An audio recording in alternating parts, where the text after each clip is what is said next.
عليكم السلام نزار. سلام عليكم. سلام مصطفى أحمد نزار.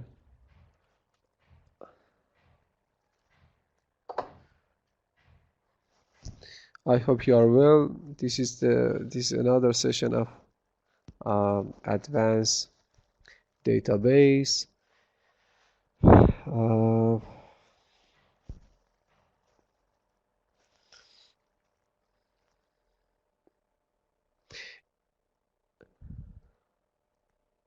Uh, in this session, I'm going to finish the um,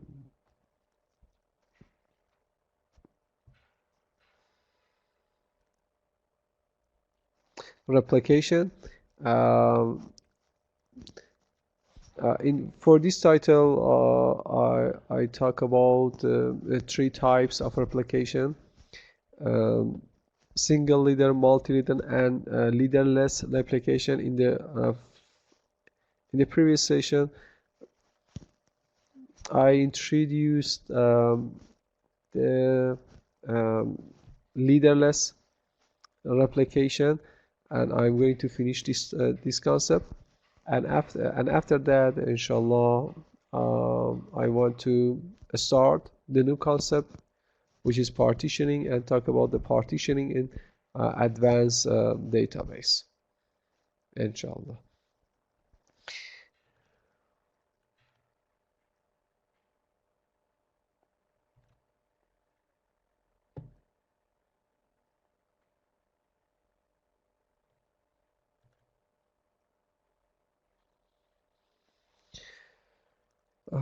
In the previous session, I talked about the leaderless application, and one challenge in leaderless application is concurrent write. In leaderless application, there is no any leader, and any write query should send to all replicas. So the write query need to send to node 1, node 2, and node 3. And it's possible that there are concurrent writes. What's mean?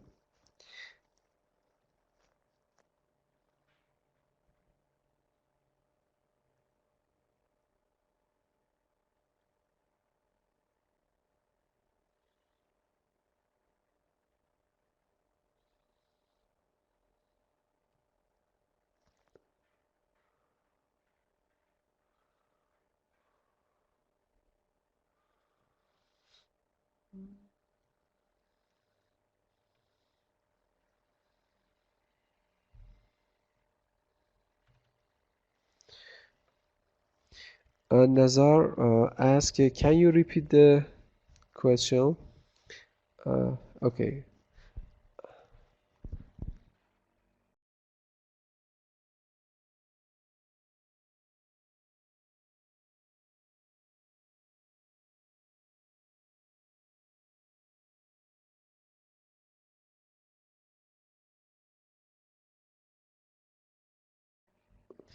Um, yes, the question is, Nazar, in this question talk about the concurrent write. What's mean?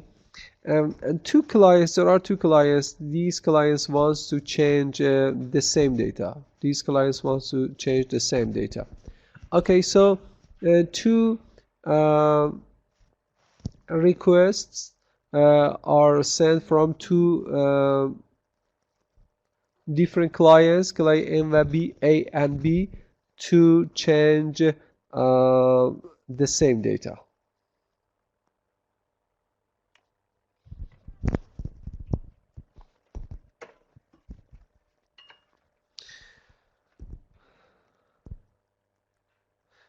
In this figure, you can see that client A wants to set the A value for X.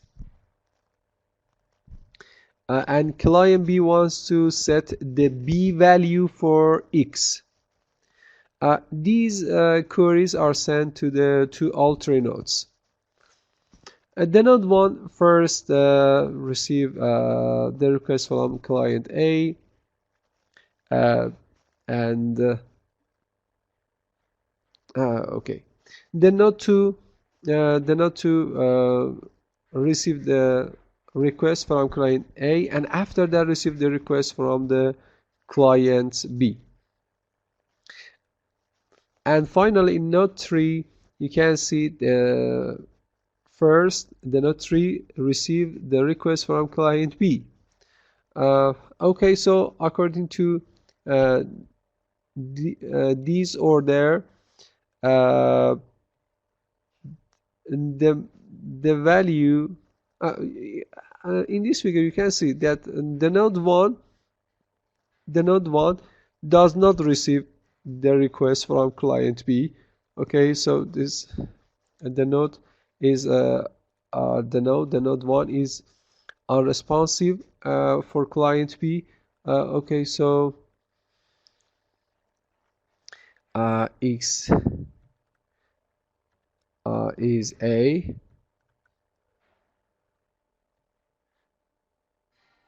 In node 1, X is A.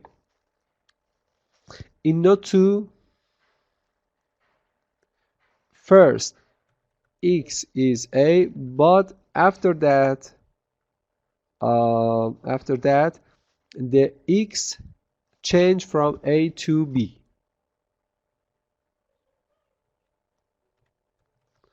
Because the request from client B is received after the request from client A.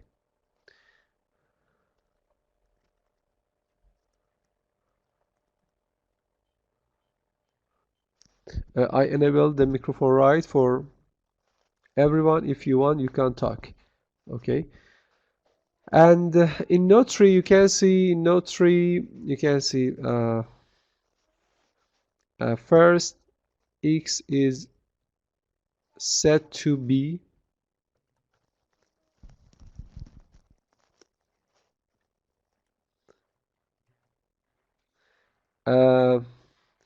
But after some time, the X changed to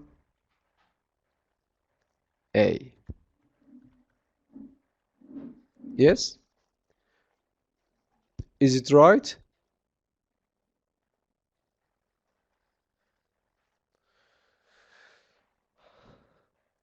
Okay, so you can see the value for X is in node A is A, in node 2 in node 1 is A, in node 2 is B, in node 3 is again A.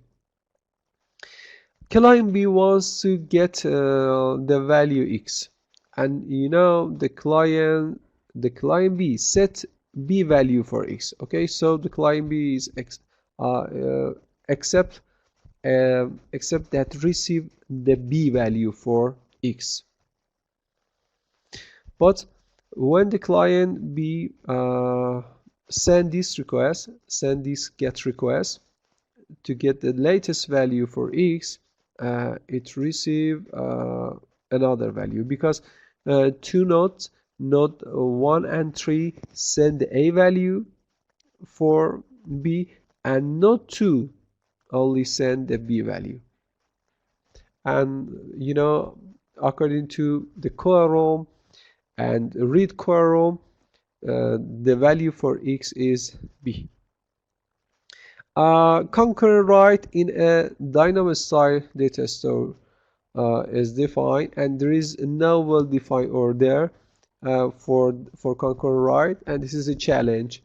You know, in these you see in this slide, in this example, that client B set B value but received the A value from the from X.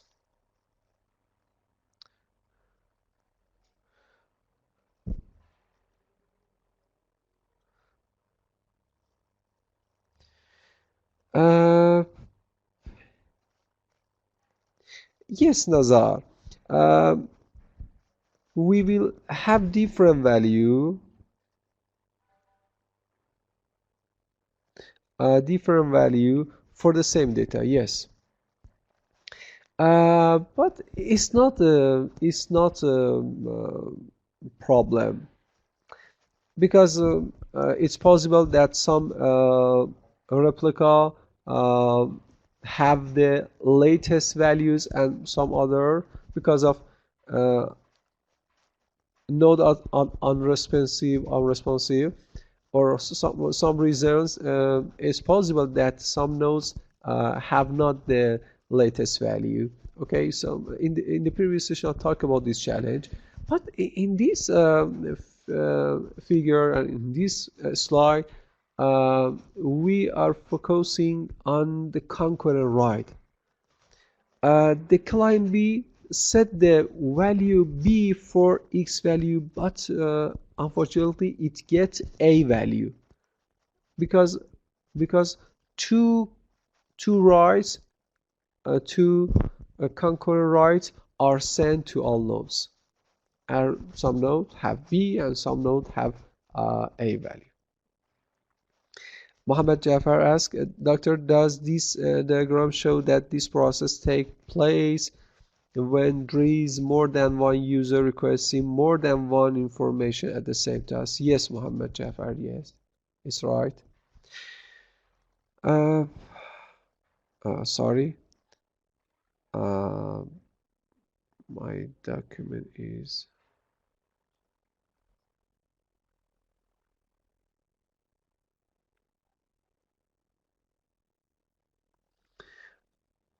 okay. We need to detect concurrent write. If each node simply overwrote the value for the key whenever it receives a write request from a client, the node would become permanently inconsistent. The node would become permanently inconsistent. Final get request in previous figure. Yes, this is inconsistent. Two different value are stored in different data sets, in different replicas. Most implementations are quite poor in this respect. Yes, and we have not any appropriate implementation for this challenge, and most implementations are quite poor. One technique which is introduced for this challenge is last will write. Okay, so I'm going to talk about some methods which are introduced for concurrent writes. One technique is discarding concurrent write. Okay, to client A and client B send write for the same data, write request for the same write request for the same data, and we can omit these requests, and we can discard concurrent write. Even though the write don't have a natural ordering, we can force an arbitrary order on them. Yes, another technique. We can force an arbitrary order on them. For example, we can use a timestamp and use the timestamp on each on the client request. Okay, so according to the matchings and the timestamp and the clock on the matching, the timestamp can be calculated. So we know for concurrent write the order can be defined according to timestamp which are sent from the clients. Okay, this is one technique. Which one is winner? It's depend to the timestamp.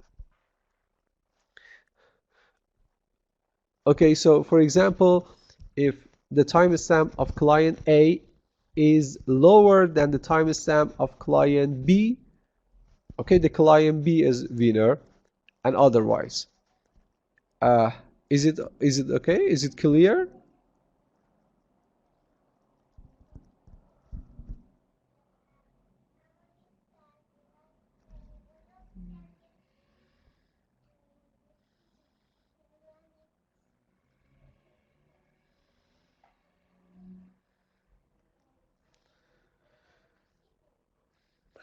Okay. So one technique, discarding concurrent write. Another technique, we can force an arbitrary order on the concurrent write according to timestamp. A cast and row support this method. Cast and row support this method. LWW, last write win, achieve the goal of eventual consistency but the cost of durability. Unfortunately, you know that we need one one important characteristic of database is durability, and by using LWW, last write win, we can achieve the goal of eventual consistency, but unfortunately at the cost of durability. And because one of them is winner, and okay, others wants to change the data at this change is not stored in the nodes, and okay, so we lose durability. If losing data is not acceptable, if losing data is not acceptable, okay, so we cannot use LWW because this technique is a poor choice for conflict resolution. Again, when we losing data is not acceptable. We in last we write, we should choose one value for x. Okay, two requests are sent from client A and B, and one of them is winner and one of them is acceptable. Okay, so in this technique, one change and one change request is omitted, and we lose data. And okay, is depend to the database and to the program, which and if losing data is not acceptable, we cannot use last write win.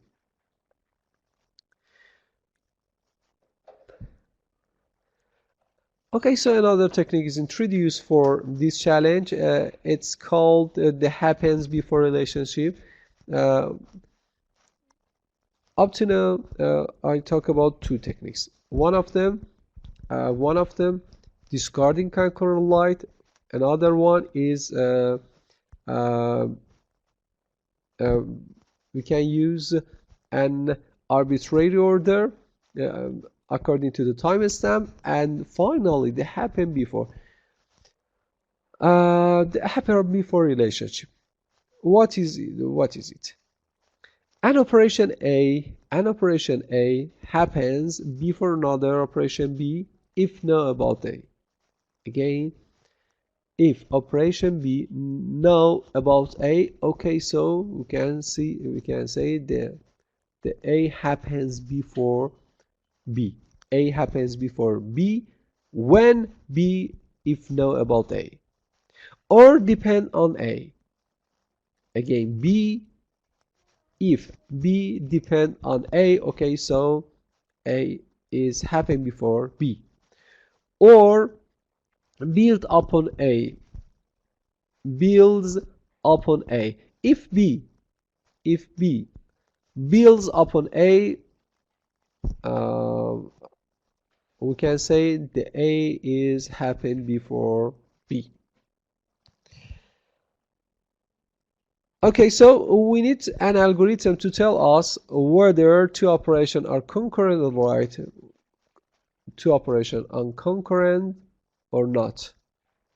Because of problem with clocks, with clocks, sometimes we need to use the global clocks, sometimes we need to synchronize the clocks on some machines, and it's a process, an extra process, and we want to omit the extra process. So we prefer to use some algorithm instead of using the clock on each system. Okay, so instead of using the timestamp, we prefer to use another algorithm. The happen before algorithm is it. So because of the problem with clocks in distributed system, it's actually difficult to tell whether two things happen at exactly the same time. Two things happen at exactly the same time. Okay, we want to compare the events and specify which event happened before another event. In this For this problem, we use happens before relationship. Okay, I'm going to talk about the happens before relationship by by an example. An example on a single replica. You can see there are two clients, and there is one database. This database is shared between two clients, client A and client B. Okay, these clients wants to buy, and they have a share basket. Okay, so client A, the first client A, uh, add milk to the basket. Okay, add milk to the basket. This request is sent from the client to the database, and okay, uh, in the first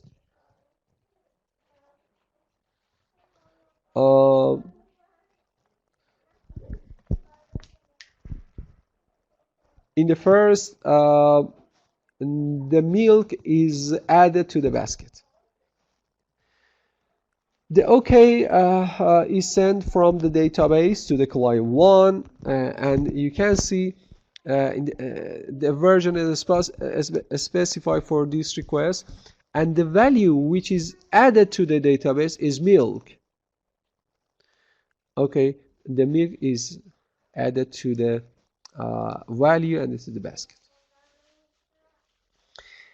After some time, the client 2 wants to add edge to the basket.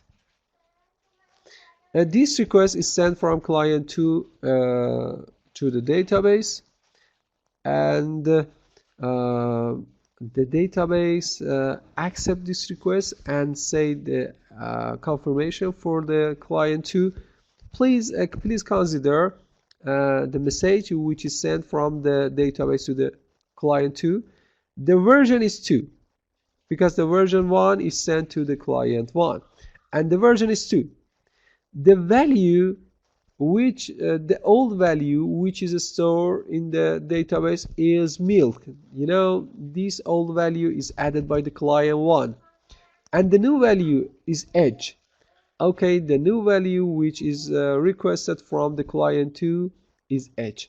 Okay, so both values are sent by this message for the client 2.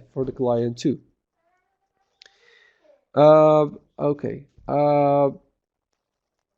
After some time, again, the client 1 wants to add a floor to the basket.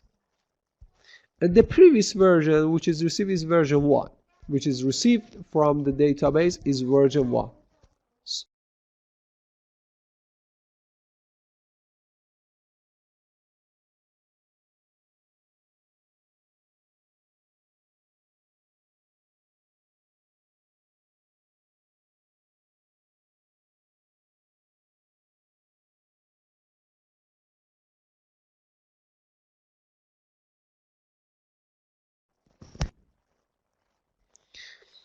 Uh, okay.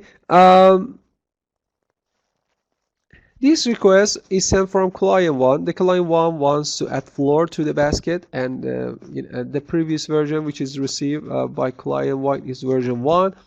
It's sent, the version is 1, and it add the floor to the basket. This request is sent to the database. Database confirm this request, and you can see in the message it's the version 3. This the version 3, because the version 1 is sent from the client 1, the version 2 from the client 2, and again this we must increase the version. The version is 3, and the value is milk and flour, but another value which is stored in the basket before this message is eggs. These values, these values, yes, is sent.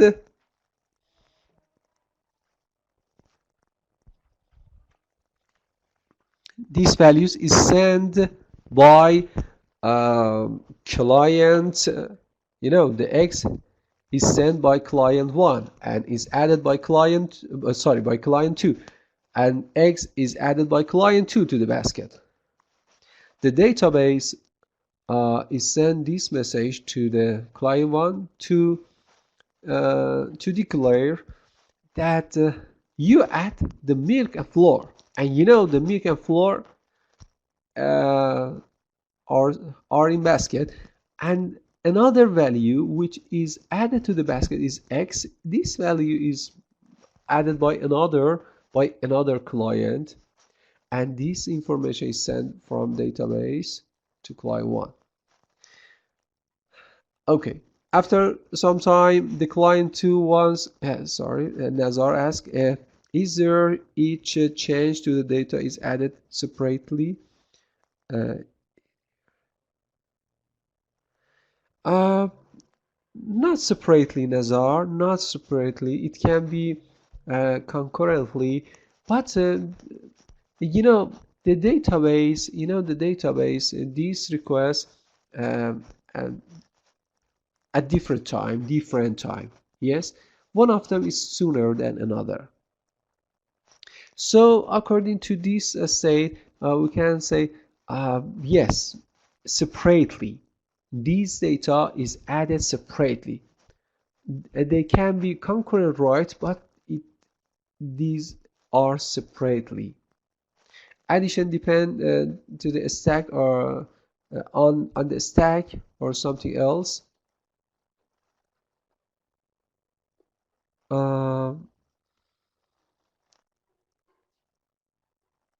I cannot understand, Mustafa, your question. Addition depends on the stack. Yes, I can see on the stack.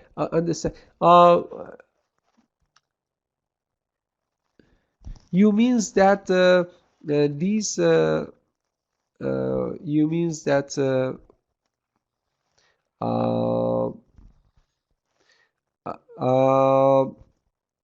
These information, these information are stored in the database, and this information and this confirmation is something which are in the basket, and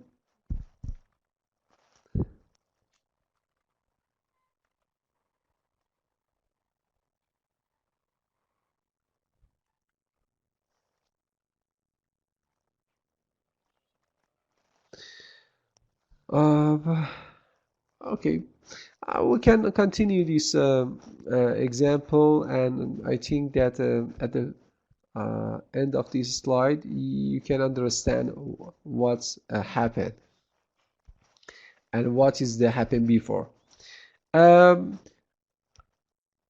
Okay, the client 2 wants to add ham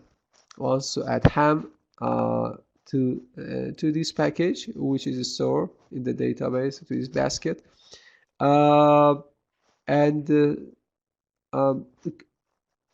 client to know that the edge it is in the basket, and also according to the acknowledge which is received from the database, the client to can get it. The client to gets edge to the basket, and also another client add milk to this basket, to this shape basket. Okay, so client to know that two at this time know that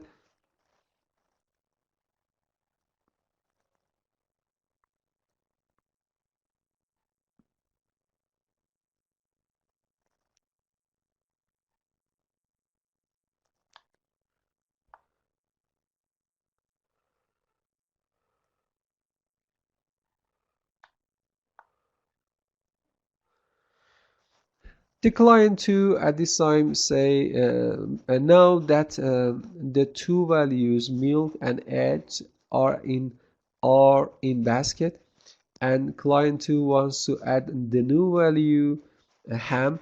Okay, so the value egg, milk, and ham should be in basket. So this request is sent from client 2 to the database. Okay, the client 2 wants to add ham, but the clients to send previous version and send all values which are stored in the basket in its consideration.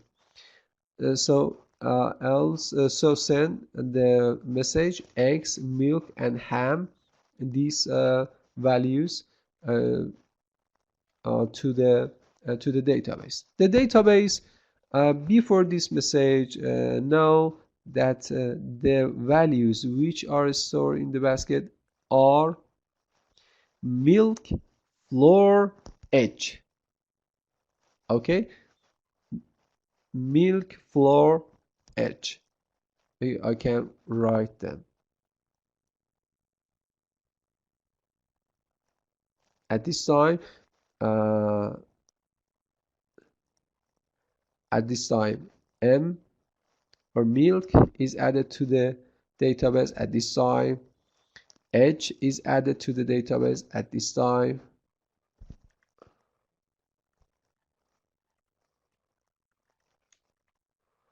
And at this time, M, E, and finally F is added to the database.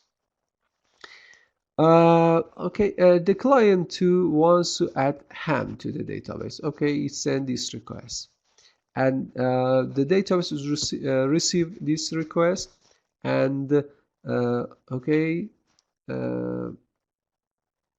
it add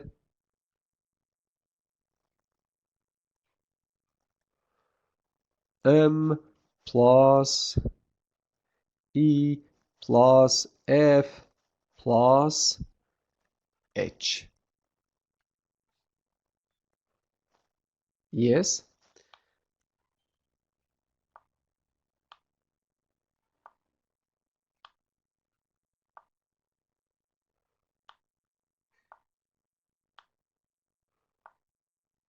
Is it better? Okay.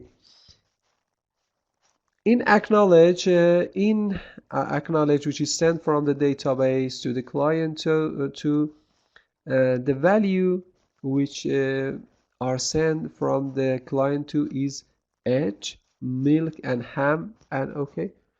But some other values which are sent by another client is milk and flour. So milk and flour. So the value which is sent by another client to the database is sent separately to the client too.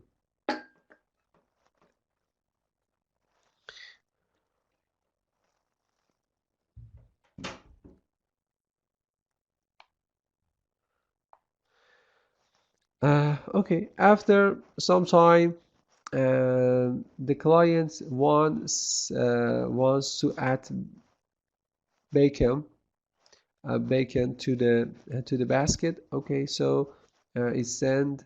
Okay, the client one receive the 3 milk, flour, and eggs uh, in previous message, and add bacon. Okay, so it means that the value which is stored in the basket are milk, flour, and egg, and now it add the bacon to the basket. Okay, so this message is sent from client 1 to the database. Uh,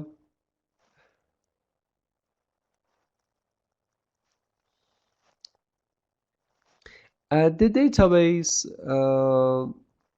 is sent okay for the to the client 1, but but two different values are stored in the message. The values which are sent by the client 1, which consists of milk, flour, egg, and bacon, and the value which are sent by the client 2, which consists of egg, milk, and ham. Egg, milk, and ham in two different variable. Value which is sent from the client 1, and value which is sent by client 2. And again, M plus E plus F plus H and plus B are added to the basket.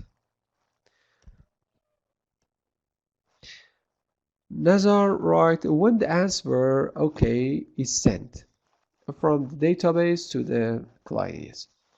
The user is notified of the information he added and the information added by other users. It's completely correct. Thank you.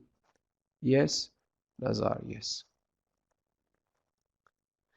The first one, the first value is the information which is added by the client 1, and the second value is the information by the which is added by the client 2. Okay, is X will add it twice here or not? No, one time, not twice. But in this example, the client 1 and 2 can add the different values to the basket, not same values. Okay, so we cannot have 2x or 2, I don't know, milk, flour, or some others.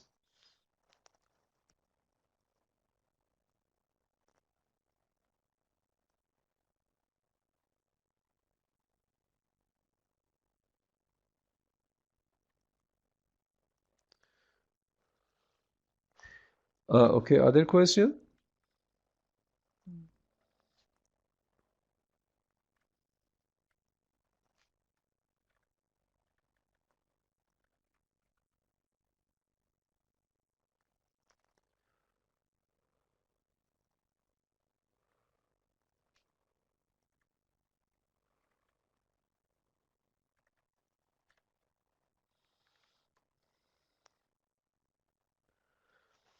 Yes, Nazar, the same data will not be added again. Yes.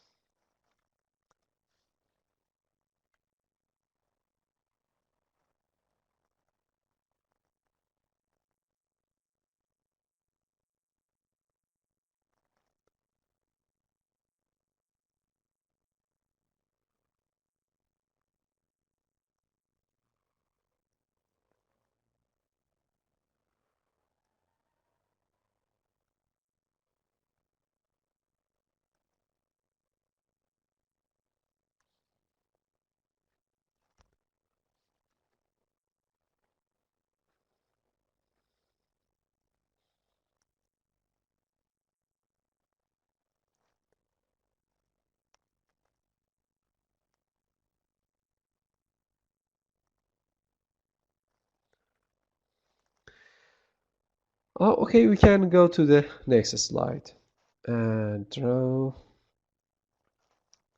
Um, the graph of casual dependency. This relationship, that happened before relationship can be demonstrated by the graph of casual dependency. Uh, okay, for at the first, the basket is empty, and the first one, the client one wants to add milk to the basket.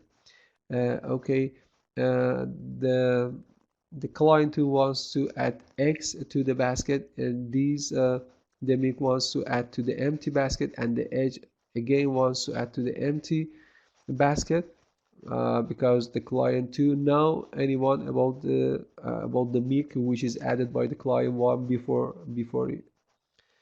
it. So okay, you can see that the milk is added by the client one, and again the client one wants to add the floor. Um, when the client one wants to add the floor, also it can X. It receive the eggs from the client two. Again, please see, the client one wants to add the floor uh, floor to the basket, but in addition to the milk and flour which is added by the client one to the basket, uh, he can understand that the value x is added by another client, so it must receive the x.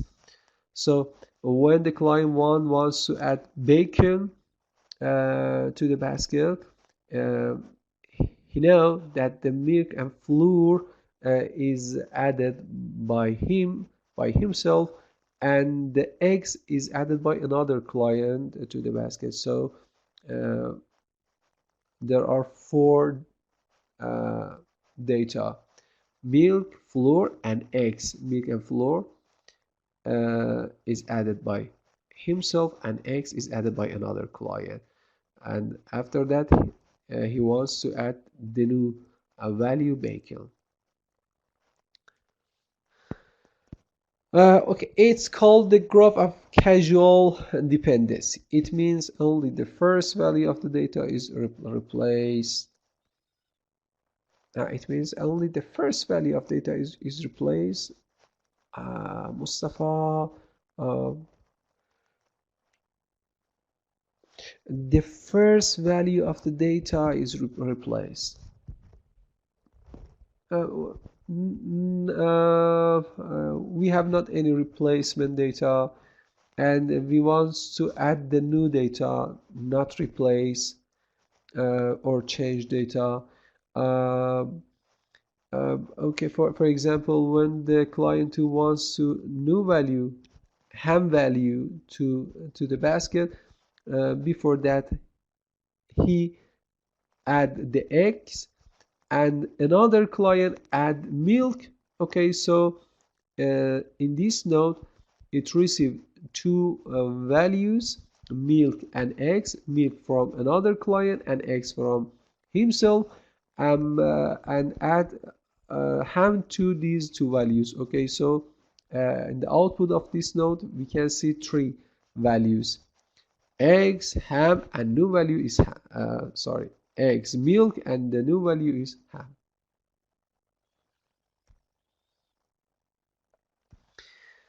Okay, thank you. And merging concurrently written values. Here the new value depend on the old values that already exist. Sure. Uh, is correct. Nazar is correct. Merging concurrently written values. Okay, we want to merge some written values which are sent concurrently at the same time. If several operations happen concurrently,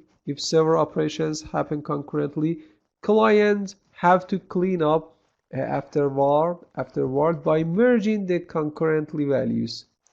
It's called sibling values in React. A simple approach is to use the last will write, but developers should think and do this more intelligently. Okay, with the example of shopping cart in the previous slide, shopping cart, a reasonable approach to merging sibling to just take the union. Yes, we use the union, a union operation, which yes, it's depend to the application. It's depend to the application and the database. So we can decide about this situation. Depend on the application. Yes, in the shopping cart, in this example, we use the union operation. Yes, it's the final slide of the replication. This concept is finished. If you have any question, I'm hearing to for your question.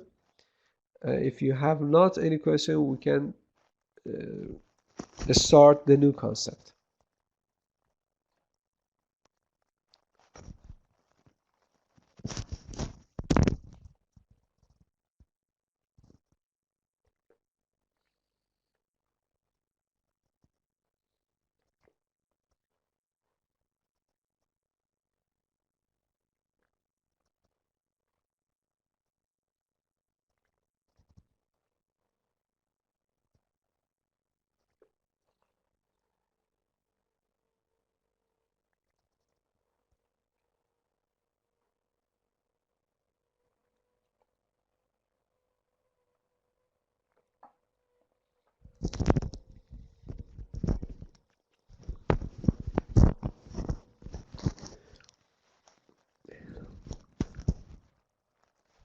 Nazar, welcome. You're welcome. Mustafa, I select this concept with the. I use different sources for the content which are introduced in the advanced database. So, but I think you need to search about these titles. For example, you need to search about the replication in the internet, and you can find appropriate sources for this title. It's not hard, because different books and papers are introduced for this for these topics. Okay, I'm going to choose one book, but Um, I think about it because something that I say is not in one book, and I select my titles and my topics from different books and sources. uh, I try to choose important challenge in advanced database. So sometimes it's necessary to introduce some books or some resources. Okay, I'm trying to choose some of them and send you, inshallah, as soon as possible. You're welcome, Mustafa. Okay, stop sharing and share another document. Please let me to choose another document.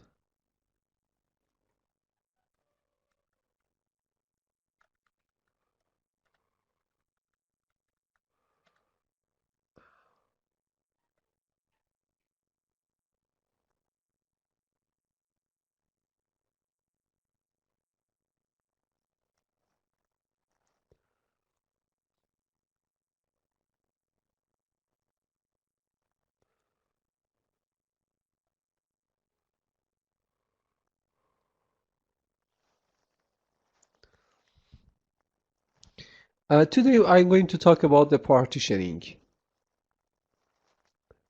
This is another concept, another important concept. Uh, when we have a large data set, we need to partition data into some category and store them in different matchings. Okay, what is partitioning? In partitioning, we want to break in the data up into partitions. Sometimes it's called sharding. Sometimes called sharding. For example, in MongoDB and Elasticsearch DB, it's called shared. Shared is a partition. Okay, so in partitioning, because of the uh, number of data, when we have a huge number of data, we need to break in the data up into partitions. Okay, and each partition can store in one matching. Okay, we cannot store all data in one matching, and we need to partition the data and store them in some matchings. In MongoDB and Elasticsearch, each partition is called shared. In HBase, it's called region. In Bigtable, it's called tablet.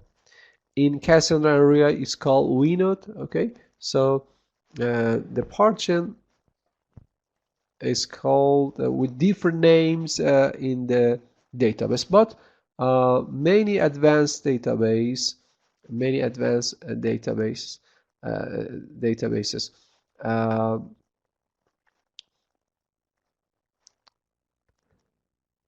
uh, have some ability to manage the data and partition them and use them. Each piece of data belongs to exactly one partition. Okay, so we have not any data which is stored in two different partitions. So each piece of data should store in one partition. The main reason for using partition and partitioning is scalability. When we have a large data set, sorry, what the name of topic? Partitioning, Omar. Okay, Nazar, doctor, can you upload it? Okay, Mustafa, Nazar, okay, let me, I'm going to uh, upload it in the Darsage. Please let me.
Okay, the file is uploaded in the Darsa portal. You can download it now.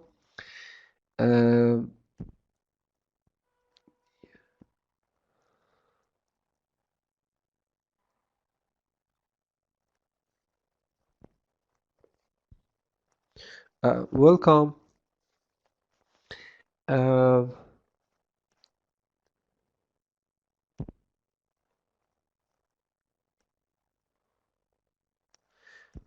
Welcome, Nazaf. Welcome, Umar. Uh, there are different reasons to use partitioning, but the main reason for partitioning is scalability. I say you that when we have large data sets, we cannot store the large data set into one matching. And okay, so we need to breaking the data up into partitions and into some partitions. And okay, um, some application at the first uh, don't need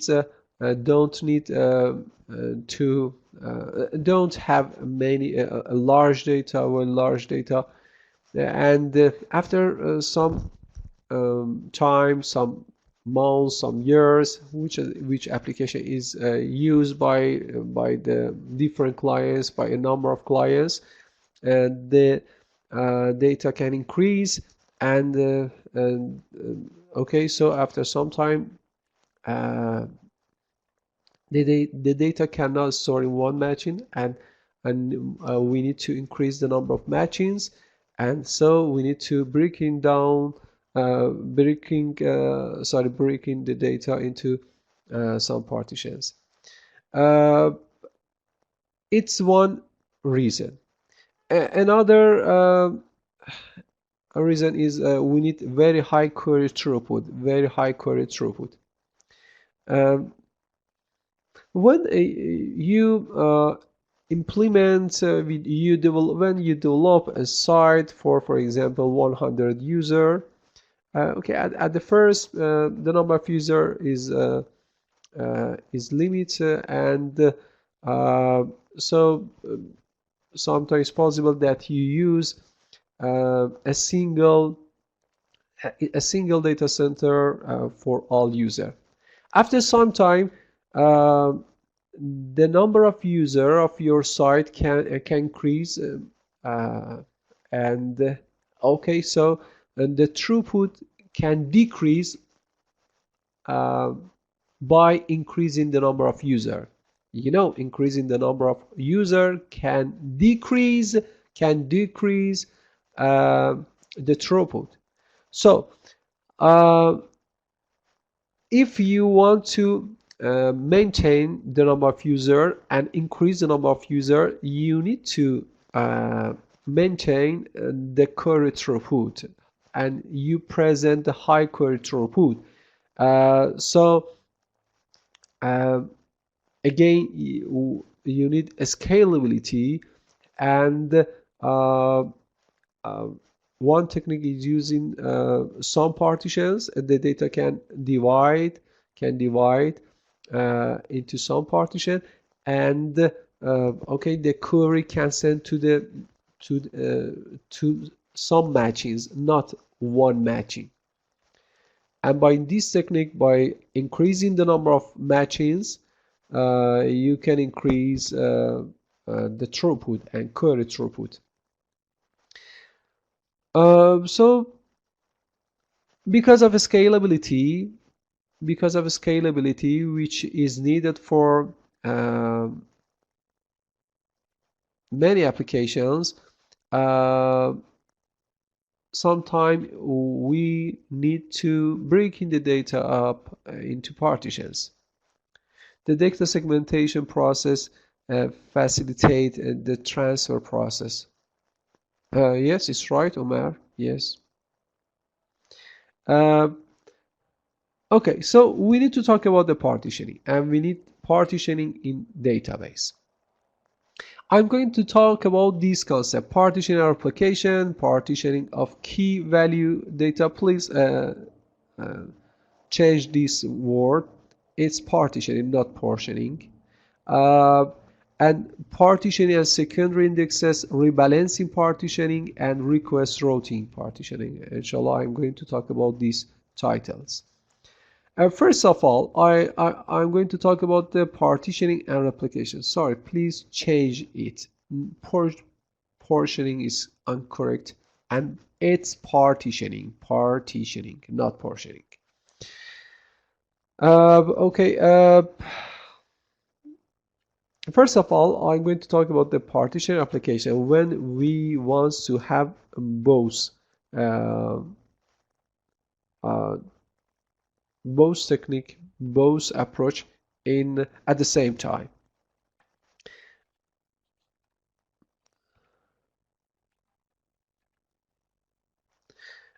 In this slide, okay, first of all, we need partitioning. Okay, so you can see that there are some nodes: node 1, node 2, node 3, and node 4. And these 4 nodes are used to store the data, to store all data.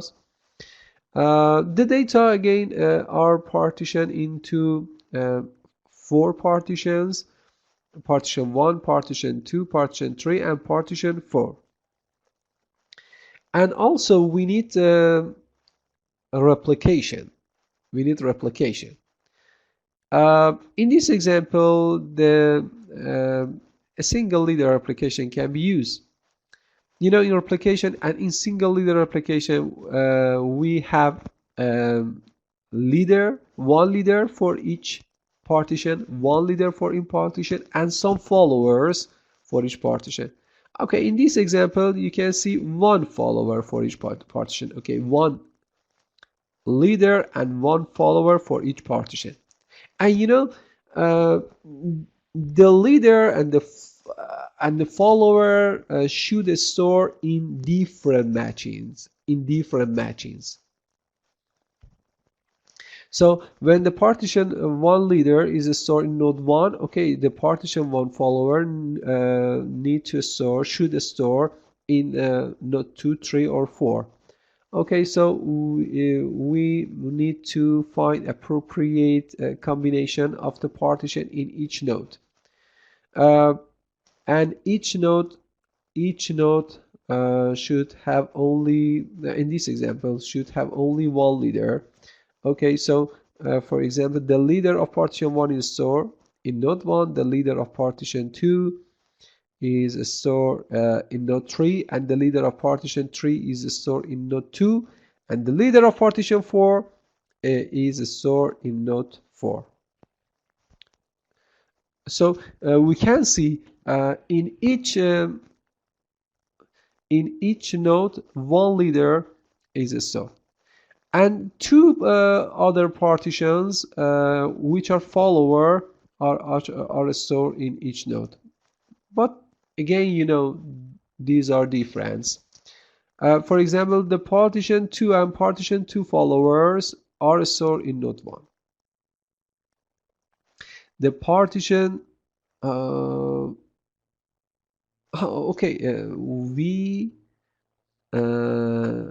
can see two follower of each partition, okay, so one leader for each partition and two follower of each partition in this example. I'm sorry, I think there is one follower, but we can see I see two followers are in this example. Okay, so for example, the partition 1 leader is stored in node 1, and two follower of partition 1. One of them is stored in node 4, and one of them is stored in node 3. Okay, is a combination of replication of partitioning. Each node acts as a leader for some partition and follower for other partitions.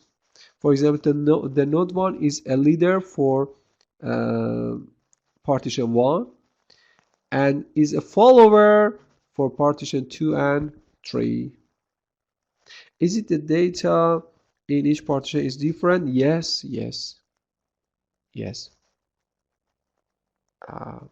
Completely different. NASA, please don't forget, each piece of data belongs to exactly one partition. Each piece of data belongs to exactly one partition. So the data is different.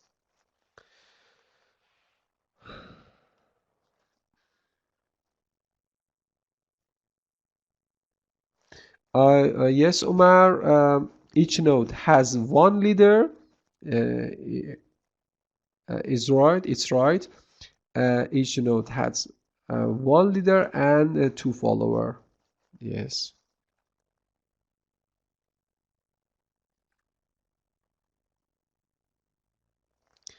Okay, so if there is no question and it's clear, we can go to the next part, the next slide.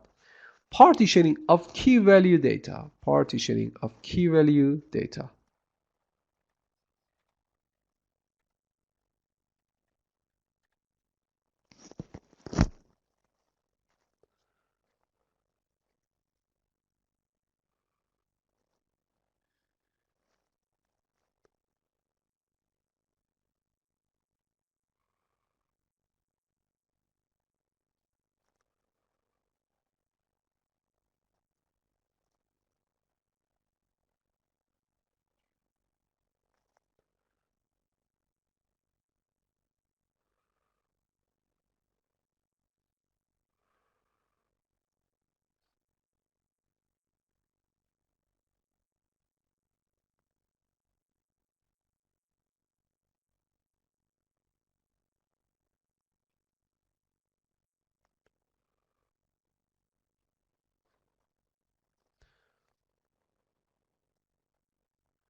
Mohammed Jafar asked the doctor, where can this process be applied?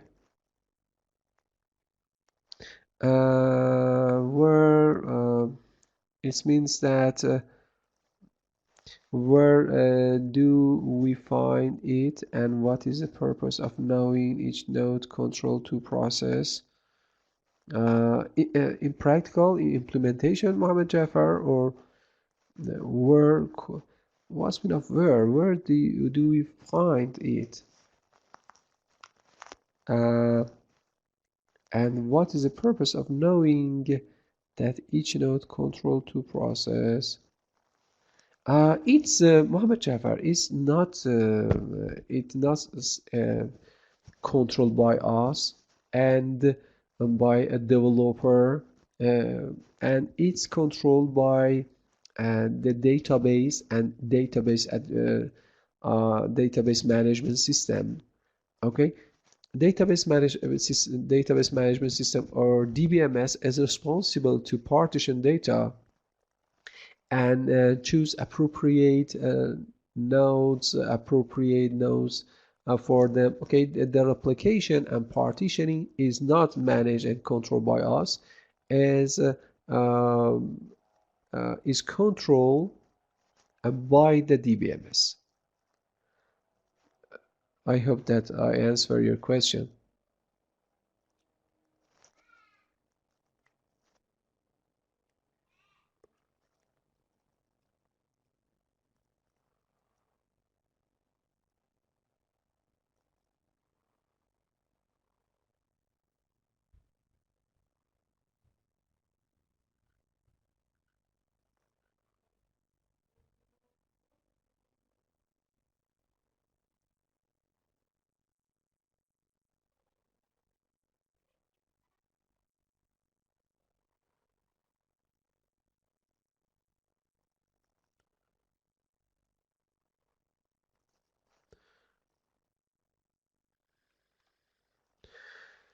This shows that the developer is in control of things. No, sometimes some things can be controlled by developer. Not this figure. This figure doesn't show this is. Uh, this managed by the which of these? No, I can't see any things that show the developer manage this the combination of partitioning and replication. I don't see any things. Yes, you can search about it in the internet. You can find appropriate information, but I think now you, I think I'm sure that usually, okay, not especially, usually the partitioning and replication is managed by DBMS. Okay, another concept is partitioning of key value data. Three techniques are introduced for it. Partitioning by key range, partitioning by hash of key, and SKU workload. Okay. First of all, partitioning of key value data. One usual technique for partitioning is partitioning based on key value data. Partition of key value data. We know the partitioning should spread the load evenly. Yes. We want to have the same load on each nodes. We want to have almostly the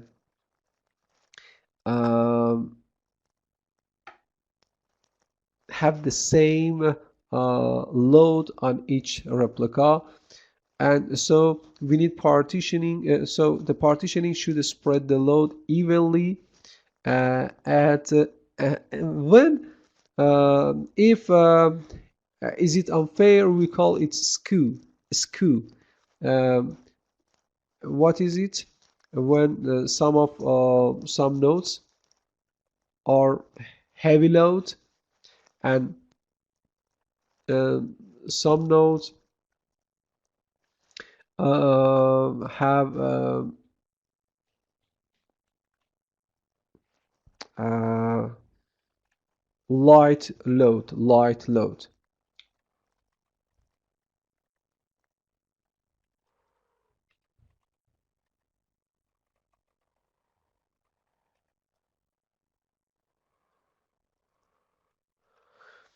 Okay, it's called a SKU.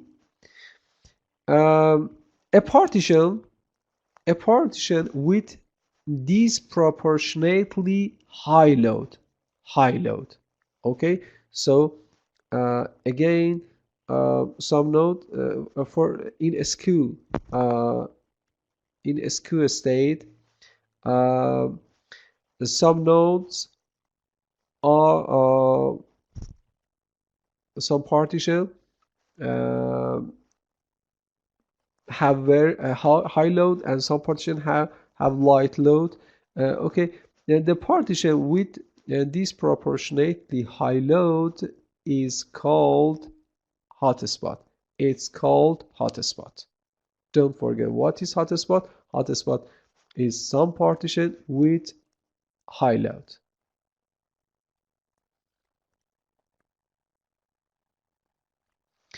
And so again, we need to have partitioning fairly, and the partitioning should spread the load evenly. So the uh, one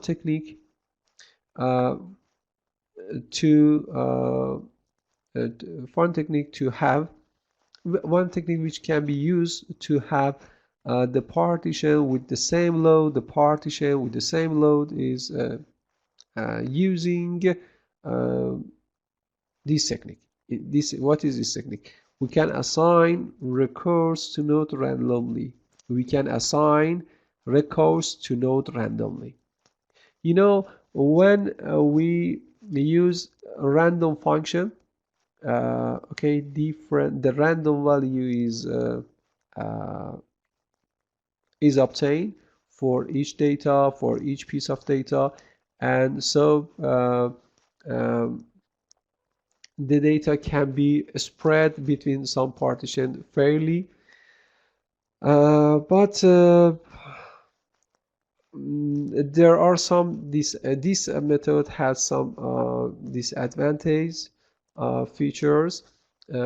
What is a disadvantage? The important disadvantage of this technique is when we use the random function. Okay, each piece of data can assign to one partition randomly, and when we want to, okay, at the right request is not important, at the right request, and each piece of data can assign to one partition. And we know it's fairly, but unfortunately, when we want to find appropriate a specific piece of data. Okay, how we can find it?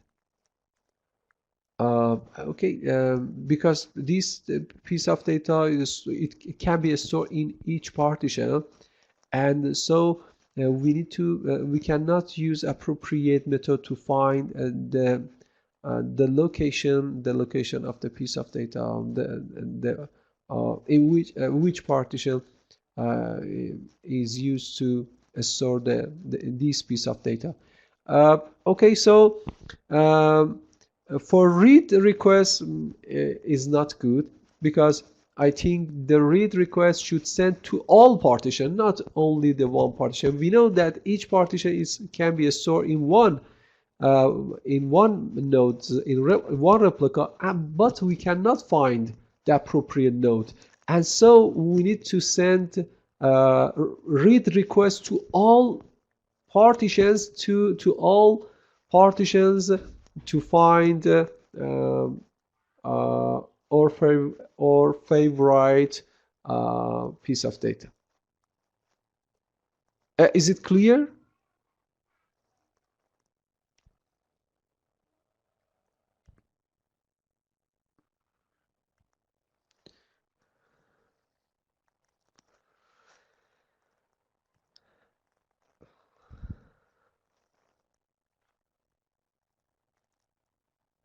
Okay, thank you. Um, so Another technique which is introduced for partitioning is is partitioning by key range. By key range. It's very usual, but because you see this partitioning in many organizations, libraries, you know. Uh, in this technique, uh, assign a continuous range of keys. Assign continuous range of keys. For example, uh, uh,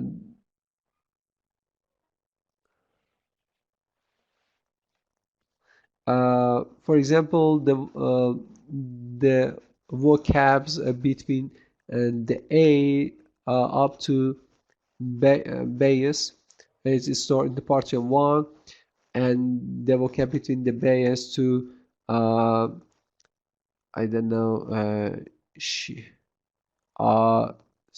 Shinotos is stored in the partition 2. The vocabs between the 0 and the loose is stored in the partition 3. Okay, we can use this technique, and according to the vocabs, to the number of vocabs, and by using the continuous range of keys, we can specify one partition for each of piece for each piece of records, piece of data. Okay, so we need to use an encyclopedia for partitioning. A print encyclopedia is partitioned by key range.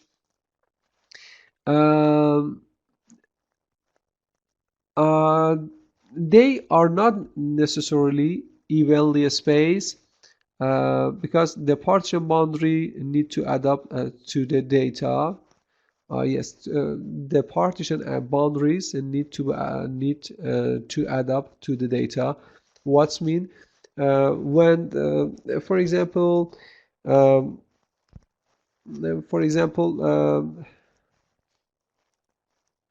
okay, we want to store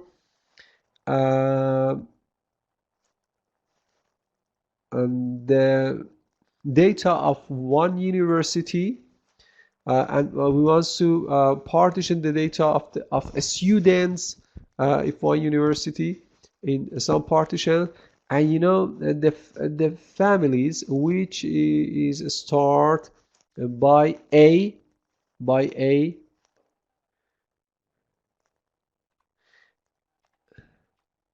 is more than the family which is start is much more than the family which is started with X. So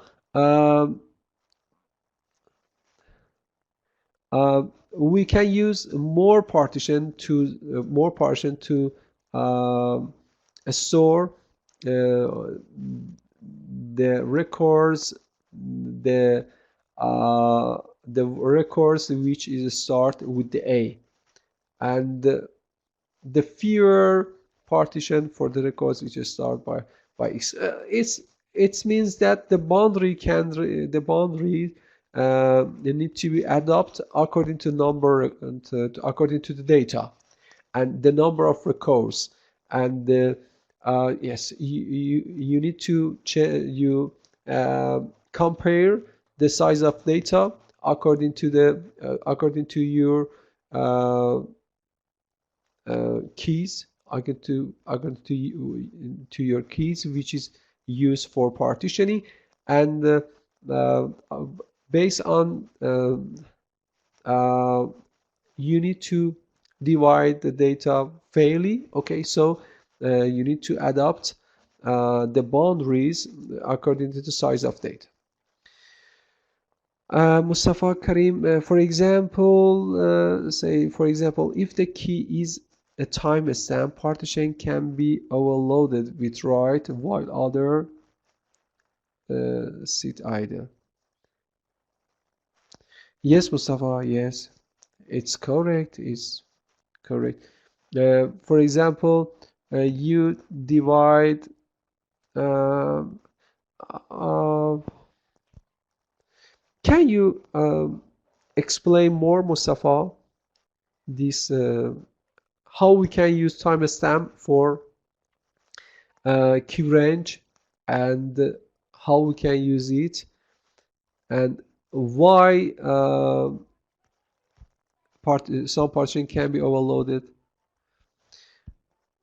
To quit solve this, you could add a prefix, and the right load will end up more evenly spread.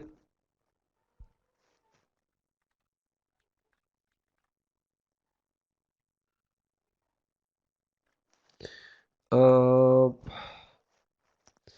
okay, Musa, we need. I need to know more uh, description about your example, about your about this sentence.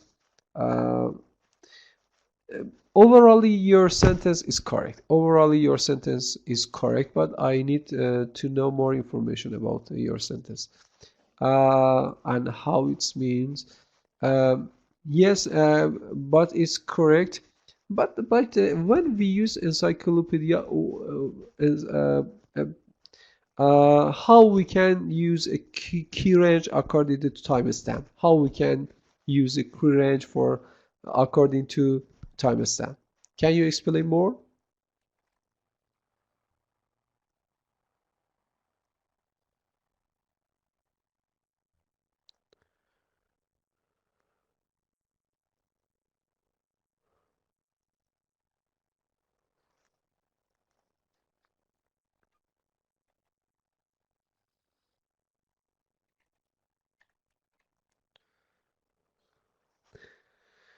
You can make your request directly to the appropriate node, and the range scan are easy.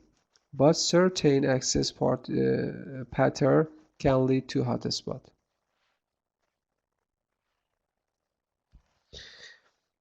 Uh,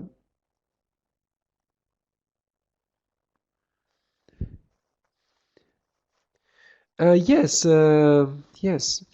Uh, but my question is, uh, how you can use timestamp for key range. For example, according to the year, according to the month, according to the, I don't know, according to the, do you talking about the university, and when you use the timestamp for a student in trance, or another technique. I talk about the uh, how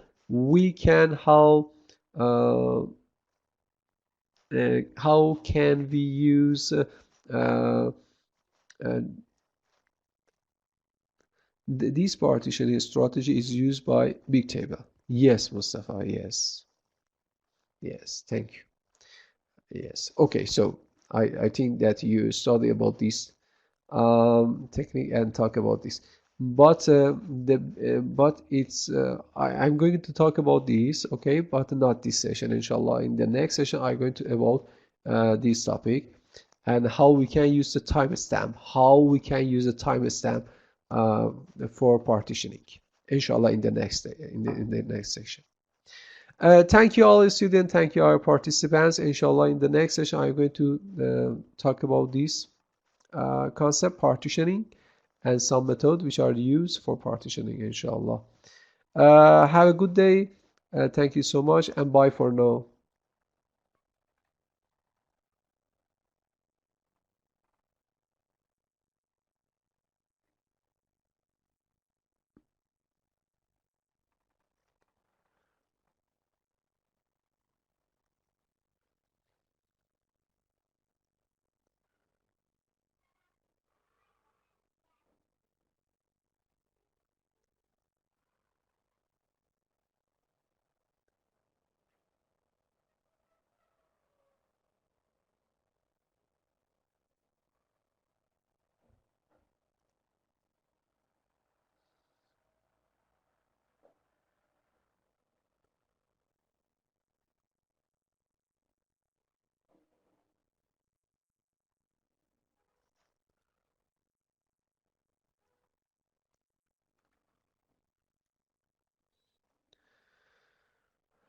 Welcome, bye.